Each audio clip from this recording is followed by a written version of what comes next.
बांग्लादेश में चुनावों का ऐलान होते ही ये साफ हो गया था कि अंतरिम सरकार के मुखिया मोहम्मद यूनुस अब ज्यादा दिन सत्ता में नहीं रहेंगे।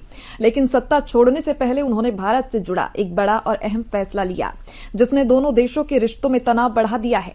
यूनुस सरकार ने भारत का करीब 960 करोड़ रुपए का बड़ा प्रोजेक्ट रद्द कर दिया है।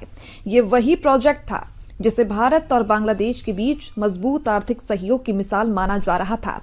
सबसे पहले समझते हैं कि मामला क्या है। बांग्लादेश के चटगांव इलाके के मीर सराय में एक इंडियन इकोनॉमिक जोन बनाया जाना था। इसके लिए करीब 1000 एकड़ जमीन तय की गई थी। इस इलाके में भारत की बड़ी कंपनियां जैसे कि टाटा और अदानी फैक्ट्रियां लगाने वाली थी। इससे बांग्लादेश में रोजगार बढ़ता, उद्योग आते और दोनों देशों को फायदा होता।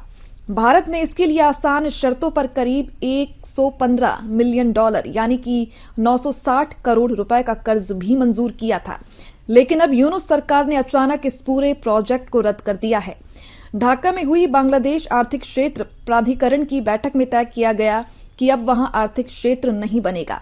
उसकी जगह एक डिफेंस इंडस्ट्रियल पार्क बनाया जाएगा, जहां हथियार, गोला बारूद और टैंक से जुड़े सामान बनाए जाएंगे। बांग्लादेश सरकार का कहना है कि आज के हालात में विदेशी निवेश से ज्यादा जरूरी है कि देश खुद हथियार बनाने में सक्षम हो। भारत के लिए यह फैसला इसलिए बड़ा झटका है क्योंकि यह प्रोजेक्ट शेख हसीना के कार्यकाल में शुरू हुआ था।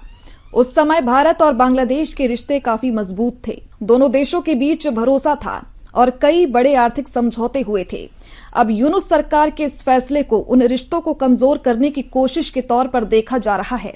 सरल शब्दों में कहें तो भारत ने बांग्लादेश में उद्योग लगाने की योजना बनाई थी। इसके लिए पैसा और कंपनियां दोनों तैयार थीं। लेकिन बांग्लादेश की मौजूदा सरकार ने योजना रद्द कर दी। अब वहां फैक्ट्रियों की जगह हथियार बनेंगे। यही वजह है कि इस फैसले को भारत के खिलाफ एक सख्त कदम माना जा रहा है।